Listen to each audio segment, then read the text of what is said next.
नमस्कार, मी नीलाक्षी काळे-सालके. मातृगंधच्या छान छान गोष्टीत आपण ऐकणार आहोत. कुठे हरवली बिबट्याची पिल्लं? समाधान पुजारी.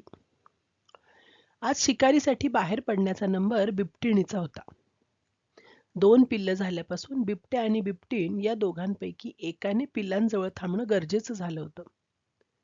त्यात पिल्लं लहान असल्याने झाडावर राहणं शक्य नव्हतं. पिल्लांचे डोळे उघडून थोडेच दिवस झाले होते.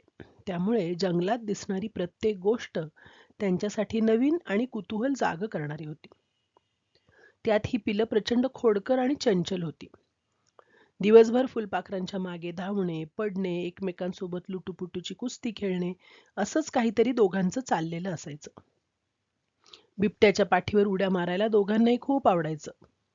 त्यात बिबट्याच्या शेपटीला उठसूट चावणं ही त्यांची आवडती गोष्ट झाली होती. कारण शेपटीला चावलं की बिबट्या मुद्दाम मोठ्याने ओरडायचा. मग यांना अजून मजा वाटायची. ती गोंडस पिल्लं नजर लागू नये म्हणून पिवळ्या अंगावर काजळाचे ठिपके लावल्यासारखी दिसायची. अशी पिल्लं बिबट्या आणि बिबटिणीची जीव की प्राण झाली होती. त्यामुळे त्यांची काळजी घेण्यासाठी एक जण नेहमी त्यांच्याजवळ थांबत असे. रात्र झाली तशी बिबटीण शिकारीसाठी निघून गेली. बिबटिणीला जर शिकार नाही मिळाली तर उद्या सकाळी आपण शिकारीला जाऊ असा विचार बिबट्याच्या मनात आला. त्यासाठी आता रात्रीच आराम करू म्हणून बिबट्या पिल्लांना जवळ घेऊन झाडाखाली झोपला. बराच वेळ गेल्यानंतर कसल्याशा आवाजाने बिबट्याची झोपमोड झाली. बिबट्या उठला आणि पाहतो तर काय, पिल्लं जवळ नव्हती. बिबट्याच्या छातीत एकदम धडकीच भरली. त्याने इकडे तिकडे जवळपास सगळीकडे शोधलं, तरी त्याला पिल्लं कुठेच दिसली नाहीत.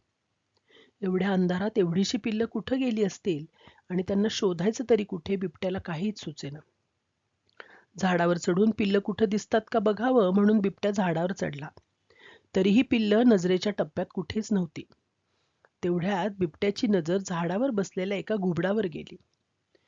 ते घुबड उगाच आपली मान गोल गोल फिरवत बसलं होतं. बिबट्या घुबडाला म्हणाला, घुबडा घुबडा, खूप आले टेन्शन मला, माझी पिल्लं कुठं गेली माहितीये का तुला? त्यावर घुबड म्हणालं, शिकारीचा आलाय आज कंटाळा मला, देशील जर आणून एक उंदीर मला, तर देईन तुझ्या पिल्लांची माहिती तुला.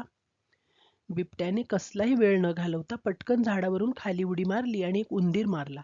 त्याने तो घुबडाला दिला. घुबडाने लगेच तो उंदीर फस्त केला आणि म्हणालं, उंदीर खाऊन झाला खूप आनंद मला, नदीकडे सापडतील तुझी पिल्लं तुला. बिबट्या पळतच नदीकडे आला. नदीच्या काठाला खूप चिखल झाला होता. त्या चिखलात त्याला छोटी छोटी पावलं रुतलेली दिसली. ती आपल्या पिलांचीच आहेत हे त्याचे लगेच ओळखले. पण तिथेही त्याला पिल्लं कुठेच दिसली नाहीत. बिबट्याला नदीच्या काठावर एक कोल्हा बसलेला दिसला. तो कसला तरी विचार करत बसला होता. बिबट्या त्याला म्हणाला, कोल्होबा कोल्होबा, खूप आले टेन्शन मला, माझी पिल्लं कुठं गेली माहितीये का तुला? त्यावर कोल्हा थोडा विचार करून म्हणाला, शिकारीचा आलाय आज कंटाळा मला, देशील जर आणून एक ससा मला, तर देईन तुझ्या पिल्लांची माहिती तुला. बिबट्याने इकडे तिकडे कानोसा घेत चपळाईने शेजारच्या झुडपात उडी मारली आणि एक ससा मारला. त्याने तो कोल्ह्याला दिला. कोल्ह्याने लगेच तो ससा गट्टम केला आणि म्हणाला, ससा खाऊन झाला खूप खूप आनंद मला, नदीच्या पलीकडे सापडतील तुझी पिल्लं तुला. बिबट्याने लगेच नदीत उडी मारली आणि पोहत नदीच्या दुसऱ्या काठावर आला. त्याने इकडे तिकडे शोधले तरी अजून काही त्याला पिल्लं दिसली नाहीत. त्याने समोर पाहिलं तर एक कासव हळूहळू चालत चाललं होतं.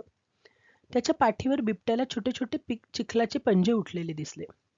याच कासवाच्या पाठीवर बसून पिल्लं नदीच्या या बाजूला आली असणार हे त्याने ओळखलं. त्याने त्या कासवाला विचारलं, कासवा कासवा, आलंय खूप टेन्शन मला, माझी पिल्लं कुठं गेली माहितीये का तुला? ते कासव जरा जास्तच स्लो होतं. त्याने बिबट्याकडे वळून बघायलाच 5 मिनिटं लावली आणि मग हळूच तोंड उघडून शिस्तीत म्हणालं, मला हे गाण्यात बिण्यात उत्तर देणं नाही जमणार बाबा, पण माझ्या पाठीवर बसून 2 पिल्लं आली आहेत तिकडे. पण मी काठाला येताच ती पटकन उडी मारून पुढं पळत गेलीत. ती कशाच्या तरी मागे धावत होती. मी मान वर करून बघेपर्यंत ती दूर गेली होती आणि हो, त्यांच्यापुढे काहीतरी चमकत होतं. काहीतरी चमकत होतं समजलं तसं बिबट्या तिथून वेगाने निघाला.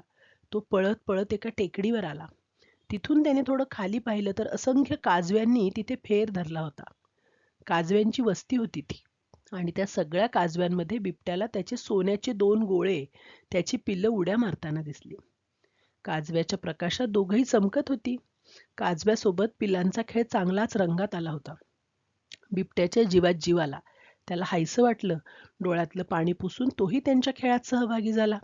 खेळून दमून पिल्लं बिबट्याला बिलगली. बिबट्याने दोघांनाही चाटलं. पिल्लांना बिबट्या म्हणाला की इथून पुढे असं एकटं एकटं नाही जायचं कुठेही. मलाही सोबत न्यायचं. मलाही मजा करायची आहे तुमच्यासारखी. पिल्लं अजून खुश झाली आणि त्याच्या शेपटीला इतक्या जोरात चावली की यावेळी बिबट्या खरोखरच मोठ्याने ओरडला. धन्यवाद.